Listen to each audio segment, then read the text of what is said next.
Hello everyone, and welcome to another beer review. Now, as I said in the last video, I've been in Scotland and I've been buying some beer when I was up there.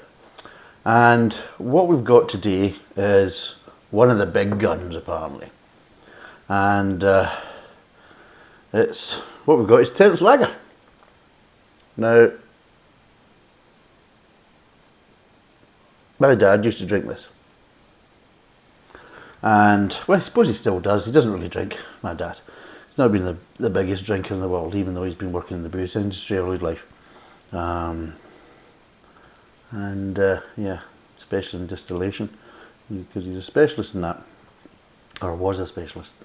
And, yeah, to cut a long story short, he used to drink this. But he used to drink it as a 1 can Dan. So he used to drink it 1 can at a time.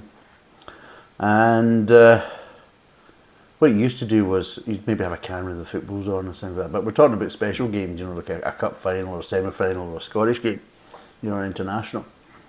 And he'd get a wee can out, a wee can of Tennent's, and he would pour it into this kind of pewter kind of tankard, or these certain kind of glasses. He used to get weird kind of glasses, you know, sent to him by all the different kind of booze manufacturers and things like that, with all the different branding on them.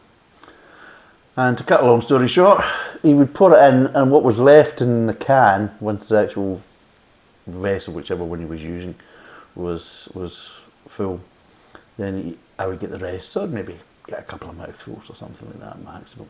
But I used to kind of cotton on to this, and I used to basically say, you know, I can't find this glass or I can't find that glass, so I brought you this one. And he would use that, and of course it'd be a smaller vessel, so we get less into it, which means I'd get a little bit more in the can. So I thought we'd been a bit crafty. He probably knew what I was up to, but that's what I used to do. Yeah, bit of a wide boy. But yeah, another thing I actually said this to him when I was up. He says, "Why did you drink Tennent's Lager?" Because I like to taste, is what he said. And I'm thinking, sure, it wasn't to do with the kind of semi-clad women that used to get on the side of the can, because he's a photograph of women in swimsuits and bikinis and that, and of course they'd all have their names kind of printed. I don't know if that was their real names, but their names were printed on the side of the can, and quite a lot of guys would collect the cans and try and get a full set of, you know, the women on the side of the cans. And of course at different times they would change. Every time they changed the cans it'd be different, like kind of a group of women on it and things like that. So I thought, you're a bit of a perv, Dad. To be honest, that's why you bought the cans. I mean, that's why you went for Tennent's.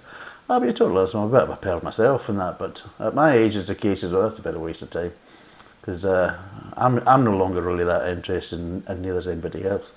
But that's what I was winding my dad up when I was up, thinking, oh, you're a bit of a perv. You were only buying it for the totty in the cans, eh? The titillation. But anyway, let's get down to it, because there's spill in the back, and it being from Scotland, that's one of the great things, is, by God, can they do bullshit. I mean, you need to look at some of the manifestos of the political parties up there and you'll know, fantasy is alive and well in Scotland. But anyway, what do we have? So we've got Scotland as a nation famed for its creativity, innovation, and when you think of a great Scots, the story of Hugh Tennent is an extraordinary one. So a young Hugh Tennent discovered Pilsner-style beer in Bavaria and returned to pioneer the launch of Tennent's Lager in 1885, believed to be the UK's first lager. God, if that was the first. But the good thing is, if you start off low, the only way is up. Nobody told Tennent's that, obviously.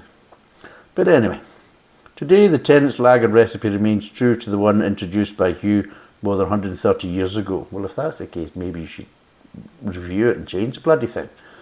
So apparently it uses 100% Scottish barley, the finest Hercules hops, and the fresh water of Loch Katrine, meaning your beer comes from around the corner, not from around the world. It's quite simply Scotland's favourite beer. Well, it might be Scotland's favourite beer, but I remember it wasn't Scotland's favourite lager for a while, because I remember that McEwen's Lager was the favourite for many, many years, and Tennent's Lager played second fiddle. The thing is, though, if you go to a pub, if you usually ask for a lager, you'll probably get this. And if I remember rightly, it's got quite a kind of metallic-y taste. You know, kind of rusty nails, copper, and that type of thing. So Let's crack it open and see what we get. It's also usually quite gassy as well, if I remember. There we go. Also, it doesn't hold a head very well. Just gonna crap at that as well. And it's only a 440ml can because, hey,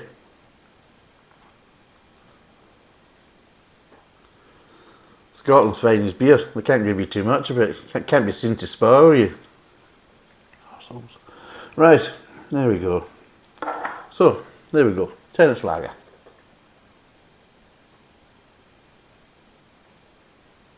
Marvellous, look at it. And see that head? It might look impressive, but that'll bugger off faster than a duck into water, put it that way. I've tried to think of something that isn't crude. So I had to pause. So there you go, but yeah. You can see the colour, it's kind of a golden, kind of strawy colour. Oh, there's the smell. There's that kind of metallic kind of smell, that rusty nail, kind of copperish smell. That's what you're getting. Maybe some light grain, and that's it. So yeah, you're getting that copper smell. So, let's see what it tastes like.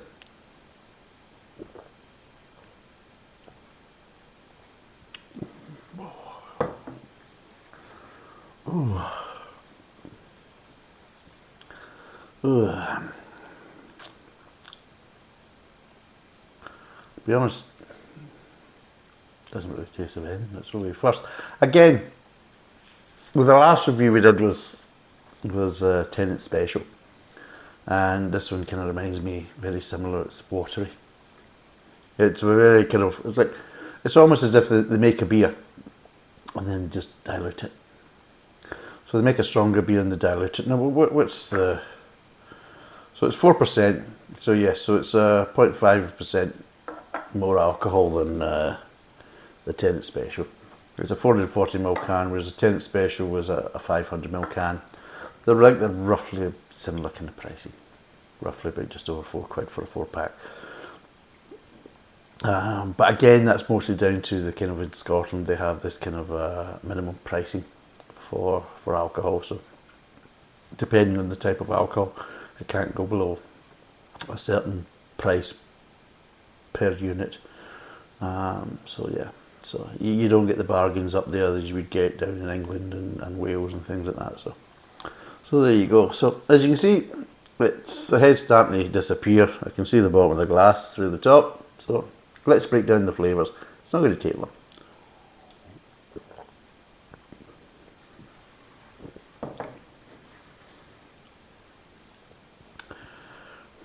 Right, start off, you're getting some light grain. And I mean really light grain. It's actually quite weak. It looks like it's like the grain flavours in normal beers, but kind of watered down. Then you move on to the kind of mid-tongue, and it just has this kind of watery greenish flavour. That's really it, with just little hints of kind of bitterness and slightly little hints of metallicness. Moving on to the aftertaste, the grain, well, it's basically giving it the ghost. It's buggered off. So any kind of flavours resembling beer has now left the building, and you just get this kind of slightly kind of metallic-y kind of bitterness.